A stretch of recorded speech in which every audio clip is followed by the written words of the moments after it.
There's the pass to Leitner. Puts it up. Yes!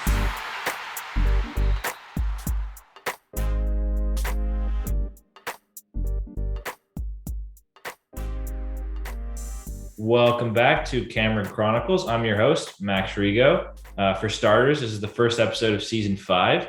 So for all listeners, welcome to what should be an eventful year of Duke men's basketball coverage here at the Chronicle. Whether you're a first-time or repeat listener, we hope you come along for what should be a pretty memorable ride for obvious reasons, with it being Coach K's last season, and a lot of interesting games on the schedule from so far. I'd obviously be remiss if I didn't give a shout out to Derek Saul and Shane Smith, our hosts for the last 2 seasons. They have moved on to greener pastures, but they did, we wanted to give a shout out to them because they did such a great job running this podcast for the last couple of years. I'm joined today by Evan Kolin, our volume 116 sports editor, and Jake Piazza, our volume 117 and current sports editor. So guys, thanks for joining me. Happy to be here, Max. Ready to talk some basketball. Yeah, thanks for having us. Awesome. So yeah, we'll get started with obviously lots to talk about with some 2022 recruits committing. We'll look ahead to this year's team and hopefully some Duke in the NBA action on the back end. So Jake, I'll kick it over to you first. Obviously, we're recording on a Monday, just about a week after the non-conference schedule got released. Some interesting games, obviously, with Gonzaga, Ohio State, and Kentucky on there in November and December. So Jake, I'll kick it over to you first. Just your initial thoughts on which games really stand out to you in this slate. I mean, if I'm looking at the entire non-conference spread, I got to say Kentucky for obvious reasons in Madison Square Garden. I think that's going to just be an incredible experience in Coach K's final ride coaching at MSG and playing Kentucky. I know it's not the recruiting class that we're kind of used to seeing with Calipari, but nonetheless, it's Duke, Kentucky, in New York City. There's really not much better than that. I guess I can kick it over to you, Evan. What do you got? Yeah, I mean, if you're looking at those big 3 games, Kentucky, Ohio State, and Gonzaga, for me, I'm definitely looking forward to the Gonzaga game. Obviously, I mean, how much really needs to be said? I think I'm most looking forward to the individual matchup between Paolo and Chet Holmgren, as well as Drew Timme, actually. Obviously, Chet and Paolo, top 2 players in the incoming recruiting class. Drew Timme should be, one of the best players in the entire country next season. So seeing that kind of individual talent go against each other, that's going to be one of the most anticipated matchups of the entire college basketball regular season. Yet alone just Duke's schedule. And I think besides that, you take out those big 3 games of Gonzaga, Kentucky, Ohio State. I got to say the Army game. Knock on wood. Hopefully fans are still allowed in Cameron Indoor Stadium. Obviously, right now, they announced during the summer it's going to be 100% capacity. They haven't changed that as of right now.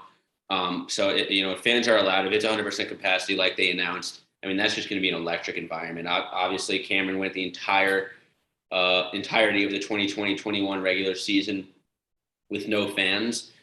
That was different than most college basketball arenas. So, the students, the fans, home opener of Coach K's last season against Coach K's alma mater. Tough to get really better than that. Yeah, I think you kind of have to group the non-conference games into like you said, Evan, the big 3 and the other 10. But that Army game is really interesting because Coach K, being an Army alum, having that connection to the school and that being the home opener for his last season. That's a really cool distinction for that game to be his last home opener. And yeah, just, overall it's got those 3 really tough games, obviously Ohio State and the ACC Big Ten Challenge. There are some schedules in past years for Duke were a little tougher. So it'll be interesting to see how Duke can handle, kind of having those three really challenging games. And then the 10, kind of not cupcakes, because Cleveland State obviously is a contender in their conference usually a lot of the years, and then Army's should be just an emotional game. But yeah, I think it'll definitely be an interesting one. And one thing, I thought on the Kentucky game is that being potentially the last time Coach K and Calipari can face off, unless they played in the tournament. That being in New York and MSG will be a lot of fun, because that's really just a a classic matchup between two historically great programs, and it'll be a lot of fun to see that game.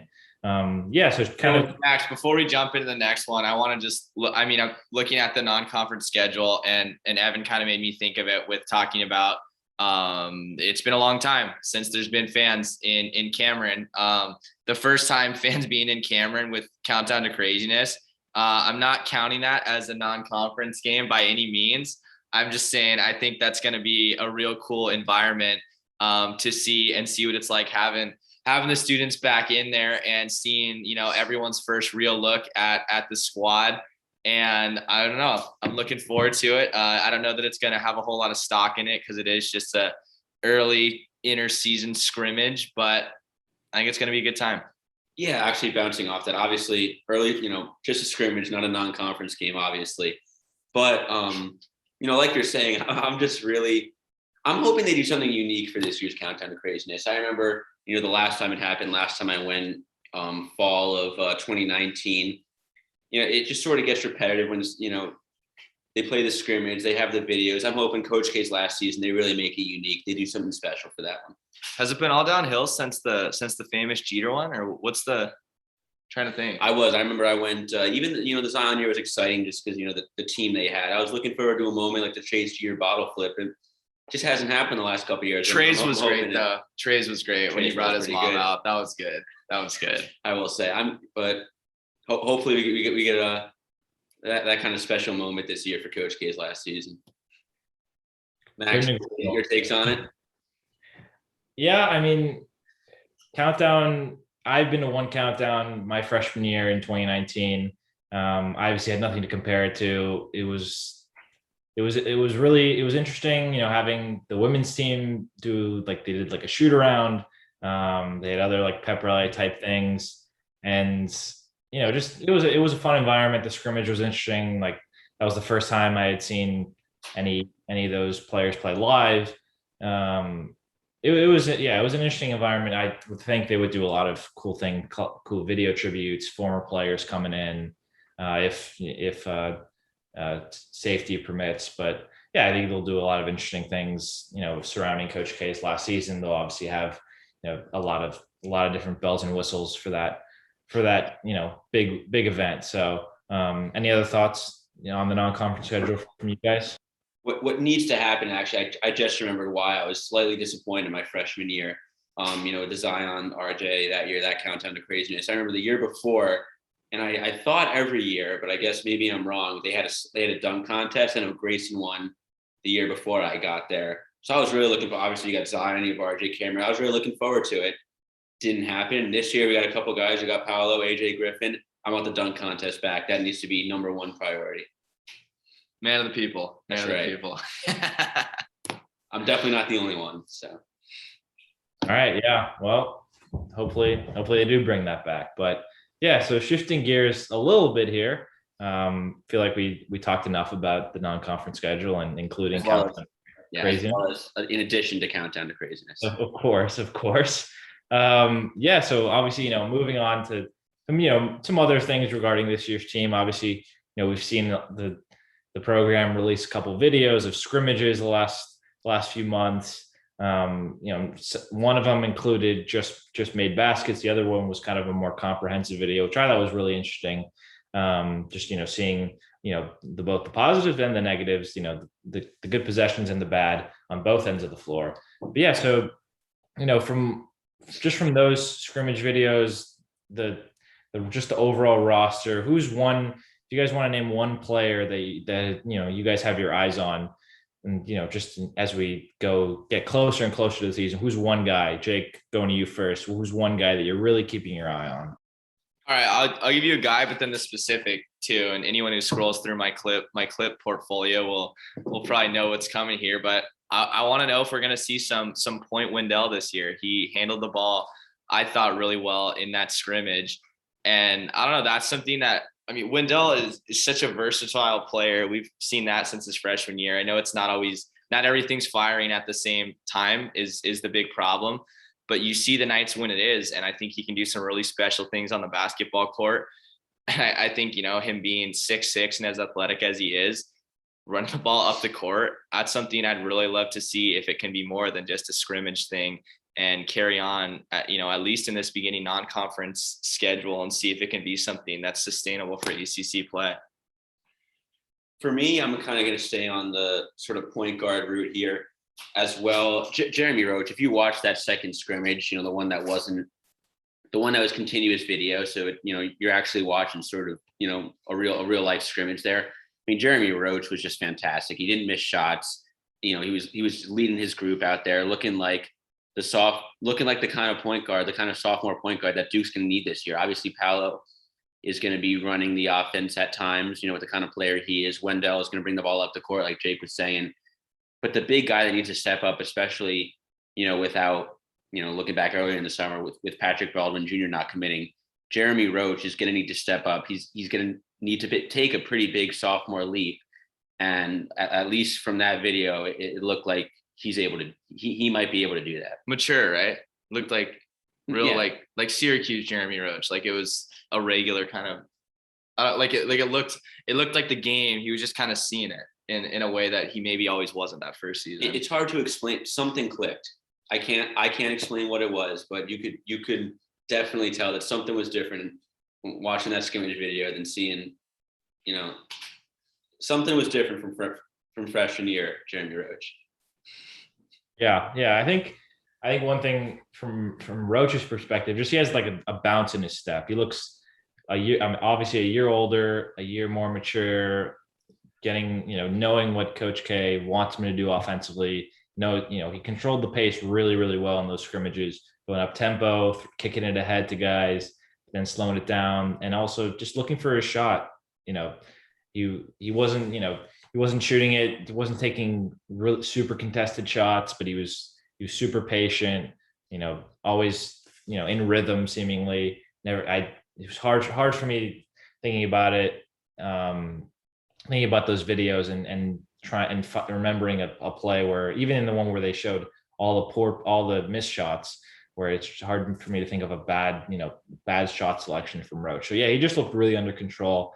And I agree with you, Evan. I think he's really the guy that if he is a 14 points per game guy and like 6 or 7 assists a night, you're gonna see Duke's offense running really efficiently. And just a couple other guys that stood out to me, at least. I mean, I think we're gonna harp on this like a drum all season. Paolo Moncaro, I mean, is like his skill set is so unique, and I don't think people are fully grasping it. Maybe that's because he isn't coming in with as much hype as some other recent recruits. He'll be one of the best players in the country. I mean, I think he's, I guess, but from a social media perspective, I don't think it's hard for people to reach the level that Zion and RJ reached, and even like Marvin Bagley, and with Marvin, reclassifying right before the year. That was kind of, just people were saying, oh, Duke's going undefeated in 17-18. So, I mean, Paolo, he's one of the best players in the country, and I don't think he's quite gotten the recognition just from like the average college basketball fan, if that makes sense. But obviously, like every mock draft has him top 3 at minimum, with Chet Holmgren, and obviously now Jalen Duren, who just reclassified. Monty Bates, I think, is planning to reclassify, or already did. Yeah. Just reclassified and went to Memphis this past weekend. So that's obviously a big get. And apparently Amoni Bates is interested there in Memphis. So interesting dynamic there.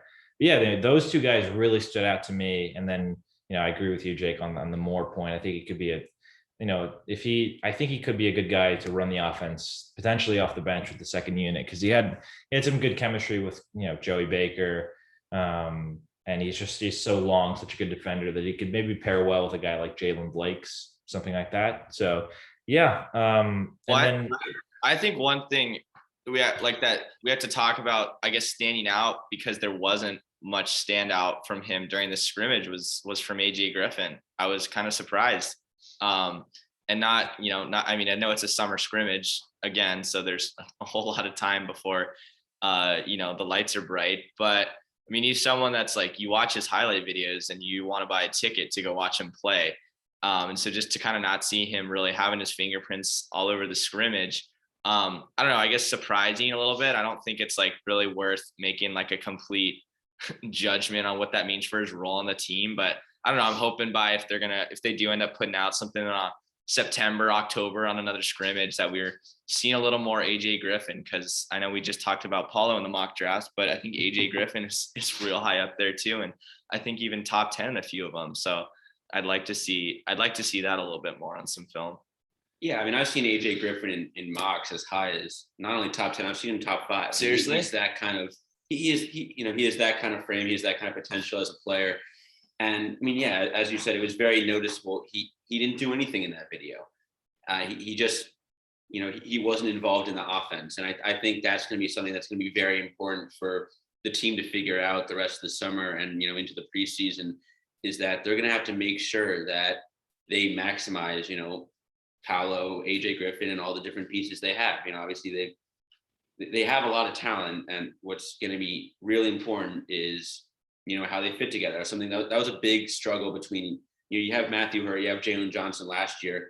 They're two players that are very talented, but they just didn't fit together well. So it's going to be really important to make sure that Paulo and AJ have a good dynamic together out in the court. And one other thing I wanted to mention, I think it was Max who said Wendell could be a good guy to lead that second unit. That's how I envision him. I think it's a big debate. I don't know if we want to get too much into it right now of, who's going to start at that 2 spot, Wendell Moore, Trevor Keels. I think that's also another big topic the team is going to have to figure out, before the season starts, and maybe first few games of the season. Yeah, I think that's obvious. That's a debate for another day. And maybe if we get some more, like you guys said, like some more scrimmage videos, maybe if there's, just any chatter preseason from the coaching staff on who's taking the mantle there at the 2 spot. And obviously, they're the recruits that are coming in, the guys that are coming in, they're all pretty versatile. They're all pretty flexible, and, they're not going to box those guys into a hole. They're going to let them play to their strengths. And I think, with Griffin, at least, that you guys were saying, I think he's the guy that he just needs to know when to pick his spots, because he's obviously, the talent is very obvious from just like 2 seconds on YouTube. He can jump out of the gym. He's got a good handle. He's even got a pretty smooth jumper that honestly will probably just only improve. So he's just got to, he's got to get more touches. Probably just got to call more plays for him. I don't know, what specifically he'll thrive at once, you put him in a ACC or a non-conference setting against like a Gonzaga, but you just got to give him more opportunities. And I think he's just going to figure it out as he goes along, because someone with that type of talent, that's not going to, he's not going to waste that talent. He's going to average, pretty hefty numbers, you would think, this, for his likely 1 season at Duke. Yeah. So any other thoughts on the roster from you guys? Who you guys think might be able to step up off the bench, or if there's any other guys you're looking at for keys going into the season? Well, I think another X factor, I just want to quickly throw this out there. From that scrimmage video, Joey Baker was killing it. I mean, he along with Jeremy Roach, I would say those were the 2 guys that really stood out to me. Paulo was obvious; it was kind of something I was expecting, but him and Jeremy Roach were 2 guys that I was, I'm trying to figure out. Like I was positively surprised, I guess, is sort of they stood out to me in sort of, they're guys that they're not as much of a lock maybe to be one of the top couple contributors, but they're big X factors for this year's team. And I think Joey Baker showed that he can be a key piece off the bench, especially as a perimeter threat in that scrimmage. I guess, Max, too, it's almost hard to say who's going to be the bench and who's not, right? Because that our whole debate on who's going to get that 2 slot, if it's going to be Keels, if it's going to be Wendell. But I don't know. I guess Keels is a guy too that I was hoping. I guess the jury's still out on some of the thoughts there because he wasn't quite as present as the guys Evan hit on.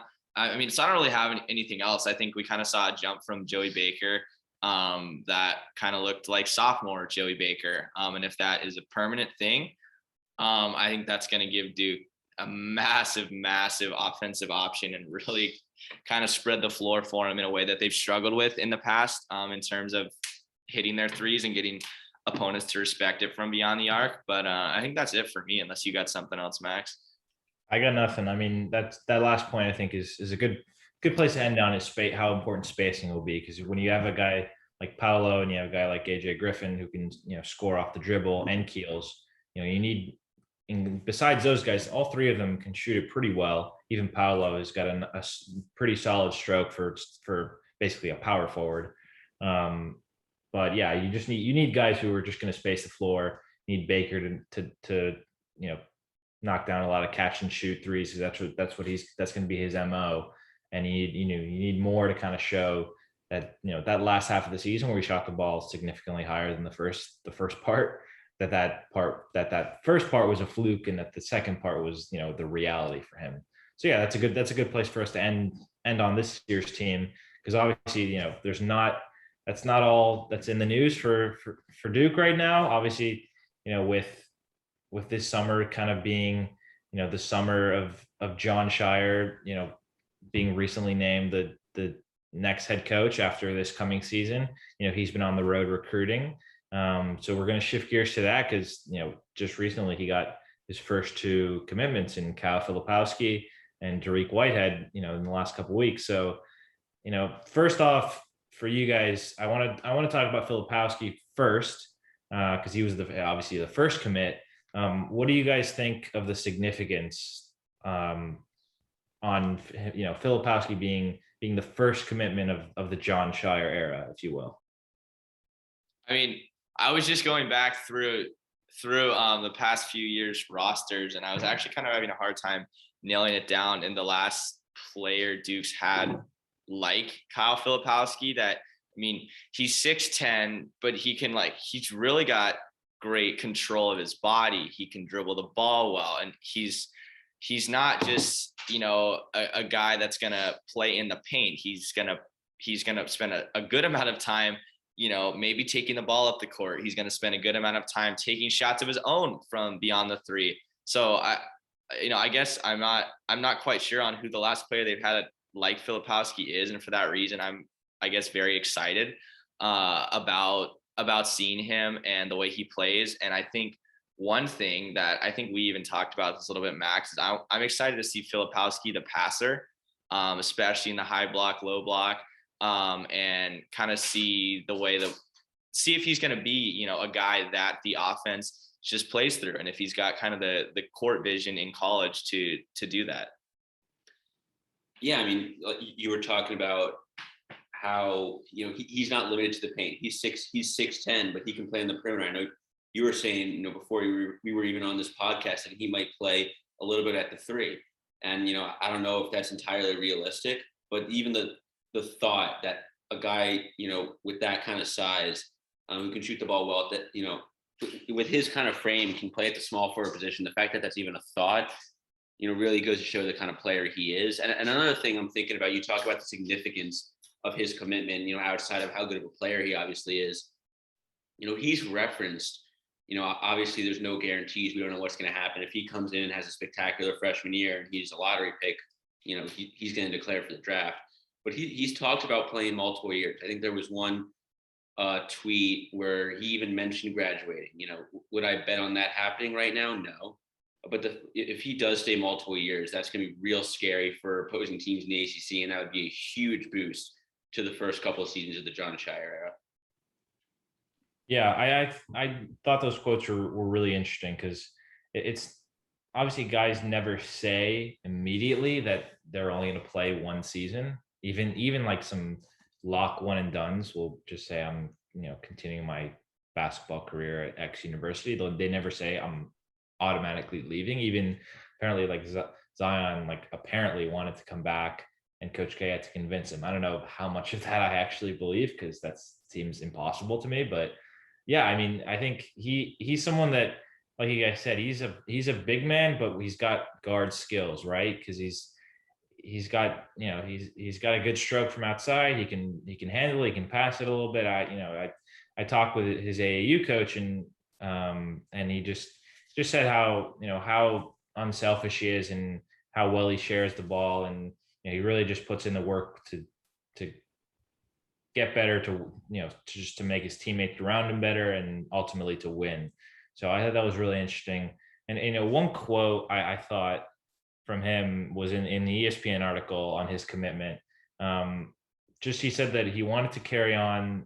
This is directly from Filipowski, that he wanted to carry on the dynasty of Duke, but also create a foundation with Coach Shire. So I think like that's kind of speaks to what, if, a lot of people were wondering if Duke's reputation on the recruiting trail would hold up, with Coach K obviously staying in Durham for the summer, and John Shire, Nolan Smith, and Chris Carrawell being on the road. But I think, having that quote, just talking about Filipowski talking about how he wants to, be part of the foundation with Shire as the coach, I think is interesting.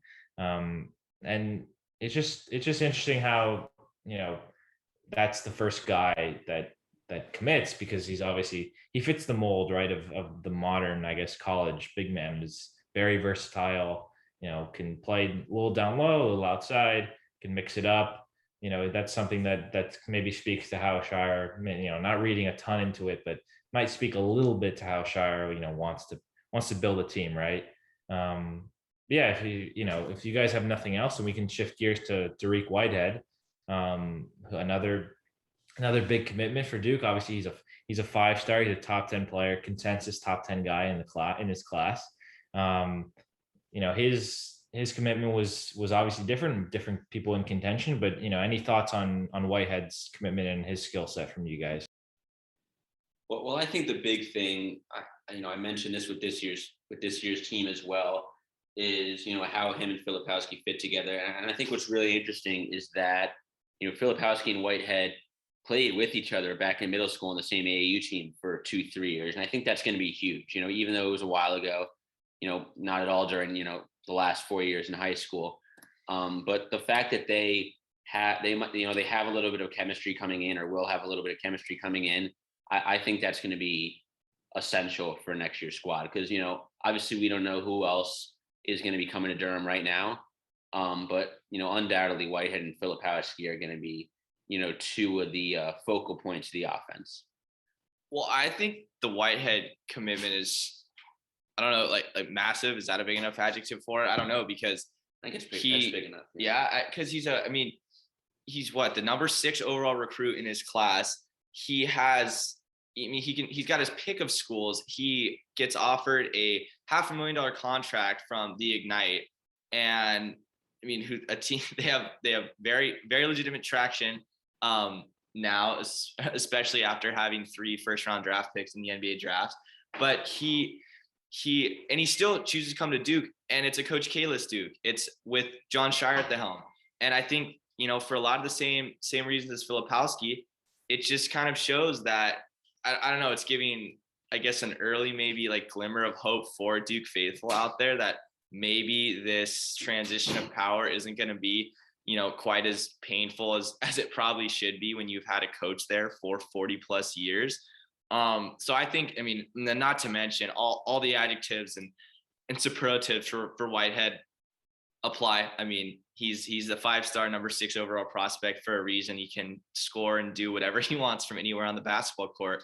But I'm just looking at his commitment from like that perspective of like Duke still being an it place. And I think for that reason, it's like, I know I don't want to like say it's bigger than any necessary, I'm not going to go out saying something crazy like it's bigger than the Zion one, but I just think it's a massively important commitment that Shire just got very early in his tenure.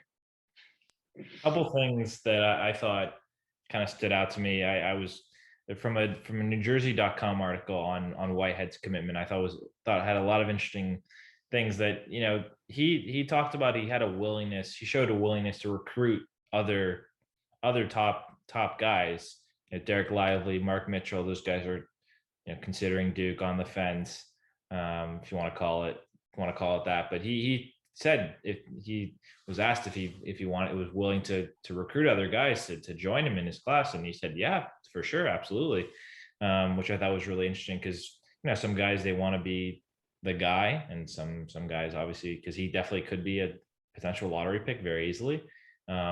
But he obviously, wants to be surrounded by other good players, and he's a guy that he's a scorer, he's a playmaker. He could definitely, enhance his game by being around guys like that. And if he could, just get more, open looks, get more, get less attention on him, and he can benefit from it. Yeah. And I think he, again, like you said, Jake, the fact that the people looking at the schools that Duke beat out for Whitehead was Florida State, Kansas, and the G League, and that was a $500,000 offer from the G League Ignite.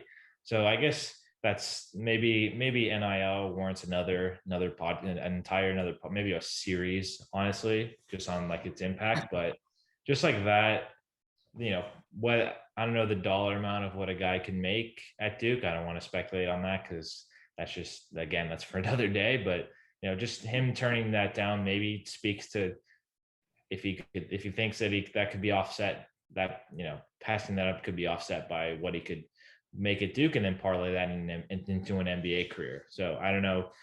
Some of the early numbers from a lot of like the college football quarterbacks, like Bryce Young, apparently, according to Nick Saban, is almost a millionaire. So, which was like 2 weeks after like SEC media days. So I don't know if Dariq Whitehead can reach. Save it for the series. Yeah. So I don't know if he could reach quite Alabama quarterback numbers, but I thought that was interesting. Well, Max, I'm looking here. I'm making a little factual correction. Dariq Whitehead has jumped up to 4 now on the ESPN Top 100, considering Amari Bailey and Keontae George are both already committed. I guess Chris Livingston is the number 3, and he does not have Duke in his list. So I guess Whitehead is going to be like setting the bar for future like NIL numbers. Whatever he ends up doing his freshman year, I guess is what we're going to get to. I guess I shouldn't say that because I guess they have Paulo this year, and he might just break the bank on all of it. So We'll save it for the podcast, right? Yeah, right. And we obviously got one more with Bojangles, which for another day. But because that one's definitely we're saving for the series. Yeah, that one just like that ad just made me like, I was like, what am I looking at? But and I from that NewJersey.com article that I was talking about, one quote from Whitehead, I kind of tried to get a quote from each guy, but he talked about when he was talking about Duke when he was on his visit, when they practice, you see them all helping each other up. That was the main thing that stood out to me. That's what he said. I thought that was interesting. Just, seeing, whether it's year by year, that kind of chemistry kind of rolls over, and having that, he visited back in June, middle of June was the big recruiting weekend. So, just having that chemistry so early in summer workouts, I thought was interesting. And that's obviously, a major selling point for recruits if that's going to continue under Shire. So anything else on Whitehead, or if we want to go back to Filipowski, anything on the recruiting front from you guys? Well, the last thing I just wanted to mention is I know you guys have talked about, picking Duke over, options like the G League Ignite. And, you mentioned the NIL factor. And I think something else is, I'm not going to speculate on why they picked Duke and why they turned down the G League offer, in other schools if they had one. But even reading quotes from Filipowski, and he talked about, he has the same vision as Shire, and he wants to build a dynasty with Shire. I think it's definitely very enticing for a lot of these recruits to be a part of, John Shire's first team as the head coach of Duke.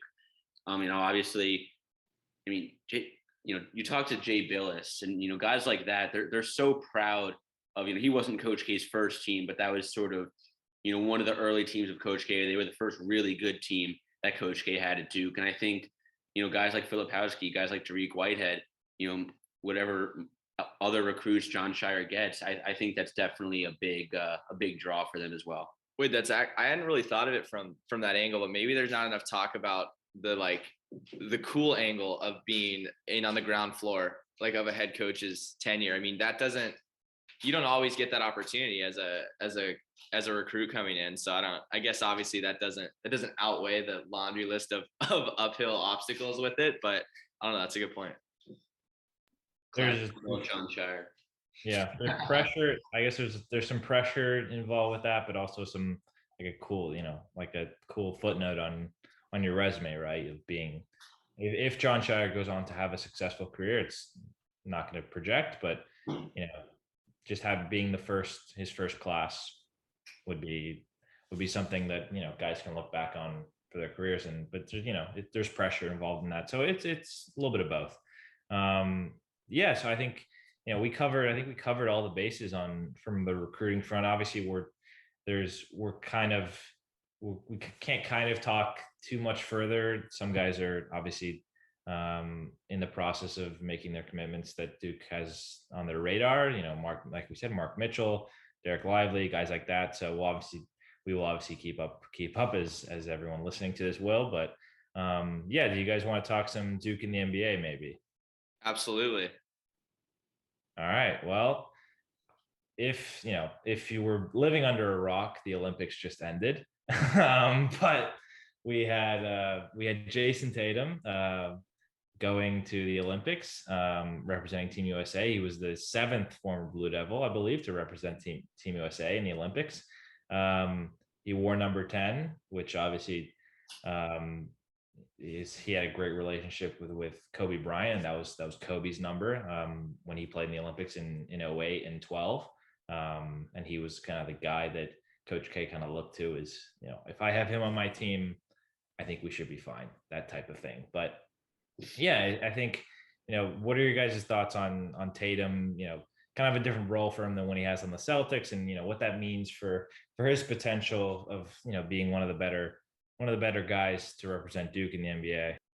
Well, can I jump in here? I want to say I was watching some of the recap of Tatum's buckets in the gold medal game, and I'm waiting for somebody with more graphic design, video editing skills than me, because there's a minute in, I think it's the start of the second quarter, where Tatum has this move that's just, back to the basket, and it's just so reminiscent of the vintage Kobe Bryant move. And I haven't seen it yet, but any graphic video people out there, I'm ready to see the layover and the shimmy. MJ. Yeah.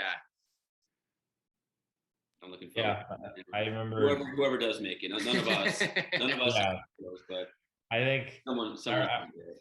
I remember when those videos were popping up on Twitter and Instagram of like the similarities. And I mean, there is a lot there, the similarities. I mean, just the turnaround, the fadeaways, the crossover, like you can tell, like all these young guys modeled their game after Kobe, after LeBron. So, and that was interesting to see, because I mean, I think he scored 19 in the gold medal game, and I hate LeBron in there. Okay. Miami Heat fan here. Listen, he's not even on the Heat anymore. So we'll relitigate LeBron's legacy on the next podcast.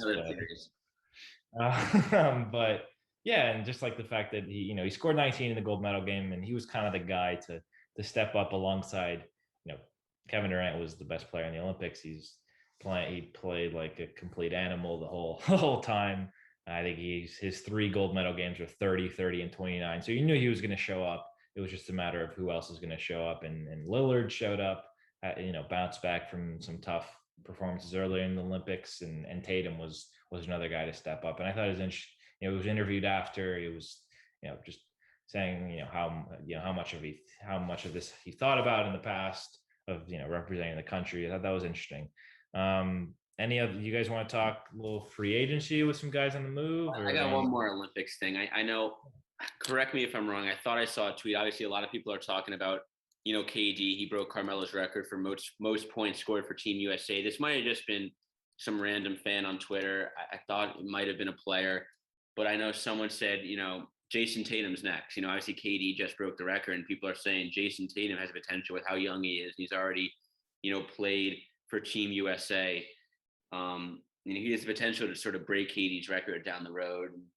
That would be quite the accomplishment, and definitely something that people can follow throughout Tatum's international career. Well, it's like I think I don't remember which outlet this was, but there a lot of like the headlines. It's like Tatum. I mean, and rightfully so. And this isn't a knock on him, but like Tatum was the Robin to KD's Batman. Like this has got to be probably the last time in Tatum's career we're ever going to see him referred to as a Robin, right? I mean, if he's not already like a superstar, this is the year to propel him into superstardom. So I don't know. I just thought that was something interesting because for anyone that I guess had missed out on the Tatum experience, I mean, he's arrived. I would definitely say he's one of the. I guess I'm not going to say up and coming stars anymore. He's just a star in the NBA. Celtics had a disappointing season, so we'll see how they bounce back. All right. All right. Losses at the end of the day. It's tough because like 2 years ago, it was looking like Tatum was going to be another like a cog in a really successful yearly contender. And now he's the super leading scorer, superstar for a team that is kind of at a crossroads now. So it'll be interesting. He's going to put up the numbers. It just depends on whether they find a supporting cast for him. So I guess Jaylen Brown is there. They brought back Al Horford, I believe, which I don't even know, but yeah, it'll be interesting. And he's a couple years away from finding himself in the top 5 of probably Duke guys in the NBA. I think that's pretty easy to, give him 5 more years, probably something like that. Oh, from No, not NBA players, No. I mean, who knows? But that'll be tough. I mean, with Giannis, Luka, etc. But in 5 years. But yeah, anything else on Olympics Tatum front from you guys? Nothing. I think we covered a good amount of it. Yeah, thanks for having us on, Rigo. Yeah. Thanks, guys. Well, if you guys are tuning into this podcast, obviously we'll be pumping out some more off-season content. Be sure to check out our website, dochronicle.com, and be tuned in to everything, all the action going on, recruiting. Anything else comes up with the team, we'll be there to cover it. So thanks everyone for listening. Thanks for joining me, guys. Appreciate it.